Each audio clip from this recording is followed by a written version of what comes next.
Hello guys, welcome back to the Ayurveda channel. Hope you guys are doing well. तो आज का जो हमारा टॉपिक होने वाला है वो होने वाला है शुक्र धातु पर। मैंने आपको बताया है प्रीवियसली हमने ऑलरेडी 6 धातु कंप्लीट कर लिए हैं। ये हमारा सप्त धातु आखिरी है जो है शुक्र धातु। इस पे आज पूरा वीडियो लेक्चर होने वाला है।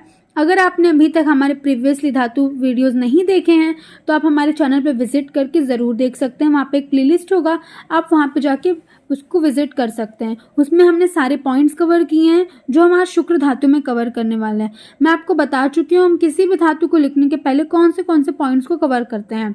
उत्पत्ति, निरुक्ति, पर्याय, उसकी पंचभौतिक संगठन, उसका कार्य क्या है शरीर में, क्षय, वृद्धि, सार, पुरुष, उसके मल। इसी प्रकार जो लॉन्ग क्वेश्चंस होते हैं उसमें हमें सारे पॉइंट्स कवर करने होते हैं। तो पहले हम उसकी पढ़ेंगे शुक्र धातु की उत्पत्ति। तो अब हम बढ़ते हैं शुक्र धातु की उत्पत्ति की ओर।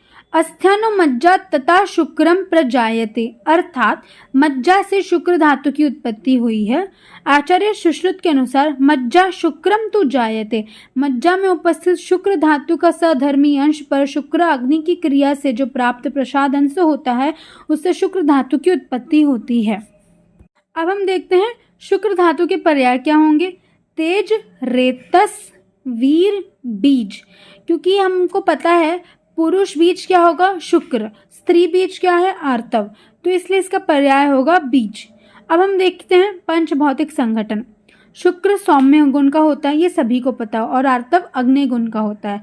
तो शुक्र धातु का पंचभौतिक क्या होगा, सौम्य शुक्रम, अर्थात शुक्र जो होता है सौम्य धातु प्रधान होता है, और आर्तव क्या होता है, अग्नि होता है, अग्नि धातु प्रधान होता है, महाभूत। अब हम देखते हैं शुक्र धातु का स्थान क्या होता है, ये बहुत इंपॉर्टेंट है। यहाँ पे एक एग्जाम्पल देते हुए बताया गया है कि जो शुक्र धातु होता है वो शरीर में उपस्थित रहता है, लेकिन बाल अवस्था में वो दृष्टि गोचर रहता है, मतलब वो दिखाई नहीं देता हमें।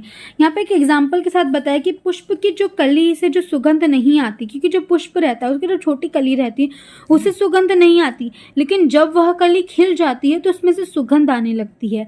इसी प्रकार शरीर में भी शुक्र के साथ होता है। बाल्यावस्था में वो नहीं दिखता, अव्यक्त रहता है, लेकिन युवा अवस्था में वो प्राप्त होता है और उसकी क्रियाएं भी प्रकट होती हैं। तो इसी प्रकार शुक्र का बताया गया है। यहाँ पे एक और एग्जाम्पल के साथ बताया, जिस प्रकार इख में रस, दही में घृत, तिलों में तैल सर्वत्र व्याप्त होता है, उसी प्रकार शरीर के स्पर्श ज्ञान युक्त समस्त भागों में शुक्र व्याप्त रहता है। स्पर्श ज्ञान रहित स्थल, नखाग्र, केश, मल, मूत्र आदि में रक्त संचार नहीं होता, अतः शुक्र का भी अभाव रहता है वहाँ पर। ओके, अब हम बढ़ते हैं आगे और देखते हैं शुक्र के क्या कार्य होते हैं। शुक्रम धैर्य चैवनम प्रीति देह बलम हर्षम बीजार्थ च। ये बहुत ही इंपॉर्टेंट श्लोका है, आपको ये लर्न होना ही चाहिए। शुक्र क्या करता है, धैर्य, प्रीति, शरीर में बल, हर्ष और संतान उत्पत्ति के योग्य बीज होता है जो संतान की उत्पत्ति का कारण होता है। तो शुक्र धातु जो है वो गर्भ का कारण होता है। ठीक है, अब देखते हैं शरीर में शुक्र का परिमाण कितना होता है। शुक्रास्थ अर्ध अंजलि प्रमाणम, अर्थात शुक्र जो होता है वो अर्ध अंजलि परिमाण में होता है शरीर में। अब हम देखेंगे शुक्र सार पुरुष के लक्षण। सौम्य, सौम्य प्रेक्षिणाश्च, क्षीर पूर्ण लोचना इव प्रहर्ष बहुला, स्निग्ध वृत्त सार समहंत शिखरी दशनाम, प्रसन्न स्निग्ध वर्ण स्वरा भ्राजिष्णु, महास्विगश्च शुक्र सारा, ते स्त्रिय प्रिया, प्रियोपभोगा, बलवंता, सुख ऐश्वर्य आरोग्य वृत्त समान अपत्य भ्राजश्च भवंती। अर्थात शुक्रसार व्यक्ति सौम्य तथा सौम्य दृष्टि वाले होते हैं, नेत्र दुग्ध से भरे हुए होते हैं, सदा प्रसन्न मन वाले होते हैं, बहुत काम वाले होते हैं, दंत स्निग्ध होती हैं, उनकी गोल होती हैं, दृढ़ होती हैं, एक दूसरे से मिले हुए होते हैं, और वर्ण उनके स्वर निर्मल और स्निग्ध होते हैं। ऐसे व्यक्ति कांतिमान तथा भारी नितंब वाले होते हैं। शुक्रसार पुरुष जो होते हैं वो स्त्रियों के लिए प्रिय होते हैं और स्त्रियां पुरुष के लिए प्रिय होती हैं। सुख, ऐश्वर्यवान, आरोग्य, धन, सम्मान और संतानवान होते हैं ऐसे पुरुष। अब हम देखते हैं शुद्ध शुक्र के क्या लक्षण होते हैं। बहलम मधुरम स्निग्धम विस्त्रवम गुरु पिच्छिलम, शुक्लम बहु च यत्र फलवंत दशयम। अर्थात शुक्र जो होता है वो स्निग्ध, घन, पिच्छल, मधुर, अविदाही और स्फटिक के समान श्वेत होता है। अब हम देखते हैं शुक्र क्षय के क्या लक्षण होंगे हमारे शरीर में। शुक्र में जब मनुष्य के शरीर में जब शुक्र की क्षीणता आएगी तो क्या होगा, उसमें शिश्न में वेदना होने लगती है। शुक्र का देर से संकलन होगा। शुक्र के साथ रक्त का आ जाना, मैथुन में दुर्बलता होना, मुख का सूक्ष्म होना, कलीवता और एकदम क्षीण व्यक्ति हो जाएगा। उसको किसी भी स्त्री के लिए कोई भी प्रेम भाव नहीं होगा। मैथुन में असमर्थ। इस प्रकार ये शुक्र क्षय के लक्षण होते हैं। शुक्र वृद्धि के क्या लक्षण होंगे। शुक्र की जब शरीर में अधिक वृद्धि हो जाती है तो स्त्री संग की अधिक इच्छा होगी। शुक्र का अधिक मात्रा में स्त्राव होगा। शुक्र अश्मरी की संभावना इसमें बढ़ जाती है। अब हम देखते हैं शुक्र व स्रोतस के दूषित होने का क्या कारण है। जब असमय मैथुन करने से अथवा अयोनि मैथुन करने से, या फिर जो होता है शुक्र के वेगों को धारण करने से, अत्याधिक मैथुन करने से, शल्य कर्म, शार कर्म अथवा अग्नि कर्म से शुक्र वह स्रोतस जो होता है वो दूषित हो जाता है। अब हम देखते हैं शुक्र दूषित होने के क्या कारण होते हैं। बहुत इंपॉर्टेंट है। अति मैथुन, अकाल मैथुन, अयोनि मैथुन, मैथुन में स्त्रियों को हर्ष प्राप्त न करा सकना, मैथुन के समय जो होता है वो विश्वास का भाव, सर्वथा मैथुन त्याग, असमय शुक्रस्त्राव होगा। ये सब जो होता है शुक्र दूषित होने के कारण है। अब दूषित शुक्र के कारण हमने पढ़ा, अब उसके लक्षण पढ़ते हैं कि दूषित शुक्र के क्या लक्षण होंगे।